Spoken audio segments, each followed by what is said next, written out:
Oui les amis, bonjour, j'espère que vous allez bien. Pour ma part, ça va. Je viens de tomber sur un documentaire qui fait fort d'eau. Il se pourrait que le 1er juin dernier, il y a un avion de l'Union européenne qui a été intercepté par les radars burkinabés, n'est-ce pas, dans le ciel burkinabé.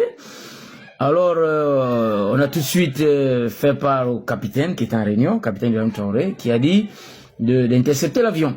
Alors, on les a interceptés, on a demandé qui vous êtes et tout. Ils ont dit, nous sommes un convoi diplomatique de l'Union européenne, voilà. Alors, tout de suite, des avions et des chasseurs burkinabés les ont suivis et ont demandé qu'ils atterrissent d'urgence. Parce que dans le programme, dans le calendrier des vols qui devaient passer au-dessus du ciel burkinabé, cet avion n'était pas prévu. Alors, ils ont dit, ben, attention, vous avez des problèmes diplomatiques contre l'Union européenne. Alors que le capitaine a demandé que l'avion descende illico presto. Que nous dira la suite? On va suivre un peu le documentaire et puis on revient. 1er juin 2025, un Gulfstream G650, un jet de luxe immatriculé en Allemagne, arborant les couleurs diplomatiques de l'Union européenne, pénètre sans autorisation dans l'espace aérien du Burkina Faso. À 17h20 GMT, les contrôleurs aériens de l'aéroport international de Ouagadougou repèrent l'appareil sur leur radar. Les manœuvres de l'avion sont immédiatement suspectes. Des virages serrés, des zigzags inexpliqués, comme s'il cherchait à éviter une menace invisible. Aucun vol diplomatique européen n'est enregistré dans les registres officiels ce jour-là. Les contrôleurs vérifient leur planning, consultent leur base de données, rien. Cet avion n'a rien à faire ici. La tension monte dans la tour de contrôle. Un opérateur, un vétéran de 20 ans d'expérience, murmure à son collègue « ça sent l'opération louche ». Soudain, le pilote de l'avion contacte la tour, sa voix teintée d'un accent allemand marqué. « Ici, vol diplomatique européen, urgence technique majeure. Demandons atterrissage immédiat sur Ouagadougou ».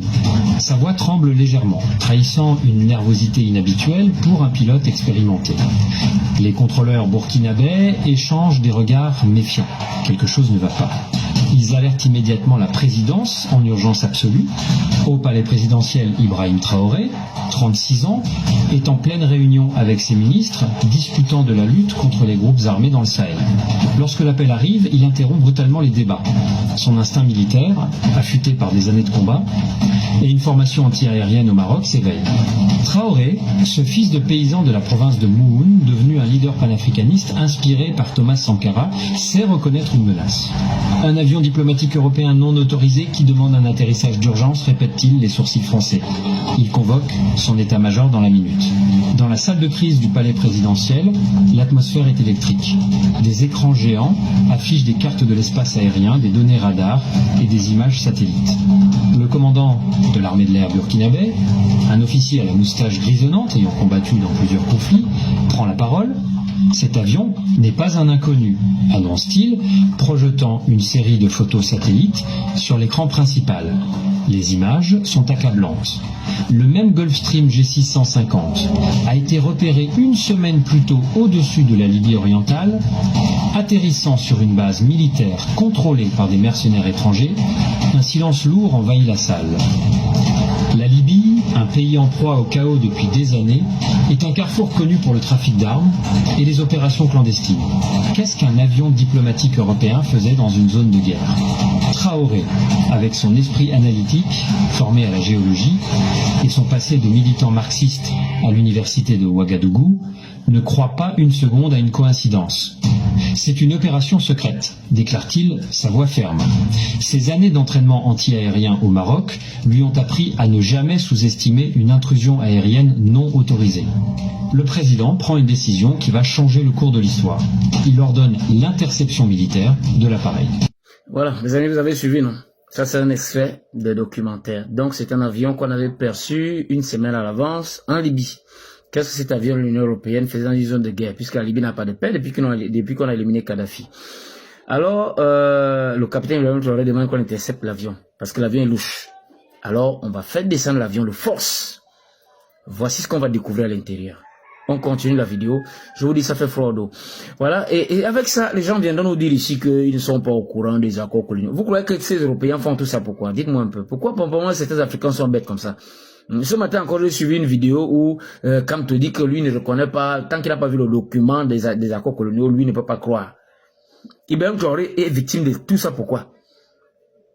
Pourquoi les Occidentaux envers Ibrahim Traoré? Pourquoi? Parce qu'il est venu rompre avec les accords coloniaux. C'est ça. Il a rompu brutalement. Tant que le Burkina était dans les accords coloniaux, non, c'était tranquille. Le Burkina était plutôt utilisé comme base arrière pour déstabiliser aussi Gbagbo, qui lui aussi voulait se battre contre les accords coloniaux.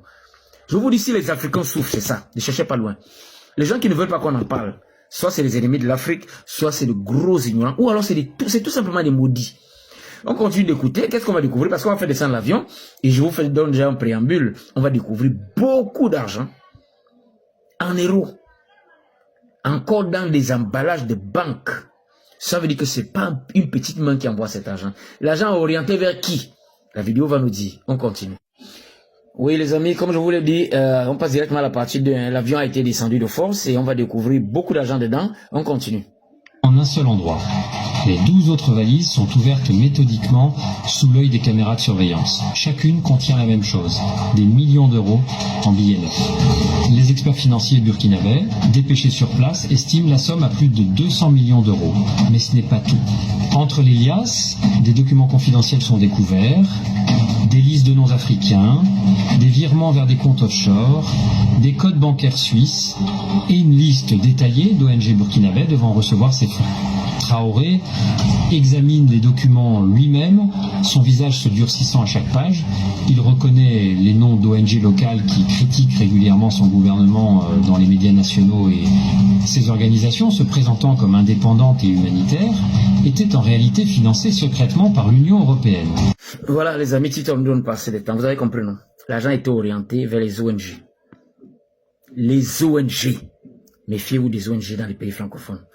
Organisation non gouvernementale, en réalité, c'est financé secrètement par l'Union européenne.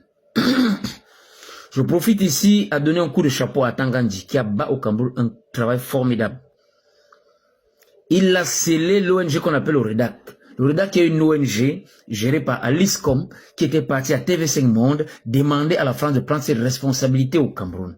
Aliscom, qui est une acolyte de Kamto, qui avait assisté à la base lorsqu'on cotisait de l'argent pour organiser la déstabilisation du Cameroun. La réunion de ça avait eu lieu en Allemagne. Et l'Antiele, qu'on appelle, c'est Chérico, comment on l'appelait, Shakiro, avait elle-même reconnu que, quand elle sortait de prison au Cameroun, du fait qu'elle avait pratiqué l'antiéléisme au Cameroun, elle a reconnu qu'elle a rencontré, à sa sortie de prison, elle a rencontré Aliscom, et Kamto qui était venu l'a rencontré. Alors, Kamto a dit, lui n'a pas de problème avec l'antiélé. Il était avec Aliscom, les deux fonctionnent ensemble. Alors, l'ONG d'Aliscom qu'on appelle le REDAC, a été scellée. Pourquoi? Parce que cette ONG recevait beaucoup d'argent qui ne concordait pas avec leurs activités qu'ils avaient déclarées à l'État camerounais. Ça, c'est à Tangandji qui abat ce travail. Mais les Camerounais qui prétendent aimer le Cameroun combattent à Tangandji. Alors qu'à Tangandji est en train de sécuriser le Cameroun. Vous voyez ce qu'ils ont tenté déjà au Burkina. Ça a été intercepté. Vous avez vu ça? Ils partaient financer les ONG pour que les ONG sabotent le président. Parfois, les ONG peuvent avoir même en leur sein des armes pour être prêts à la déstabilisation. Il y a encore une autre ONG au Cameroun qu'on appelle le NEL, qui a fait un forum le 11 février 2025. Un forum à Douala, où des partis tels que le parti de Cabral Libi a assisté, le parti de Kamto a assisté, et certains membres même du gouvernement, les délégués, les conseillers municipaux et maires, qui ont assisté naïvement sans trop savoir de quoi il est question. Le NEL est une ONG qui a été mise sur pied par la dame qu'on appelle Victoria Nuland, celle qui a organisé la déstabilisation de l'Ukraine en 2014. Et a fait entrer là-bas ce qu'on a appelé les nazis. C'est ce qui a causé la guerre de l'Ukraine que vous voyez aujourd'hui. Quand une ONG comme ça arrive dans votre territoire, faites attention. Voilà une preuve qui démontre que les ONG dans nos pays francophones souvent sont sponsorisés par ces gens-là pour déstabiliser l'Afrique afin que l'Afrique ne se libère pas. Les gens qui viennent nous dire ici qu'ils ne croient pas aux accords coloniaux, c'est des vendus, c'est des mangés. Ces gens veulent qu'on reste encore dans les accords. La France a signé ça, l'Angleterre n'a pas signé, mais c'est la France qui a signé ça avec le premier président francophone. Et c'est ça qui explique notre combat aujourd'hui. Il faudrait que l'Afrique se libère, et l'Afrique va se libérer sans ceux-là qui ne croient pas aux accords coloniaux. Il ne faut pas prétendre du bien des Africains si vous ne croyez même pas que les accords coloniaux existent. Parce que la plupart de nos hommes politiques ne comprennent pas ça. C'est pourtant des diplômés. Mais comme dans nos écoles, on n'apprend pas ça aux enfants, beaucoup se limitent à tout ce qu'ils ont appris à l'école et ne font pas de recherches. Ils deviennent de grands incultes intellectuels. Autant qu'ils mettent un parti presque terminé. Un peu le temps de faire mon slogan habituel. Portez-vous bien. J'espère que beaucoup d'Africains auront compris. À nous revoir à la prochaine vidéo.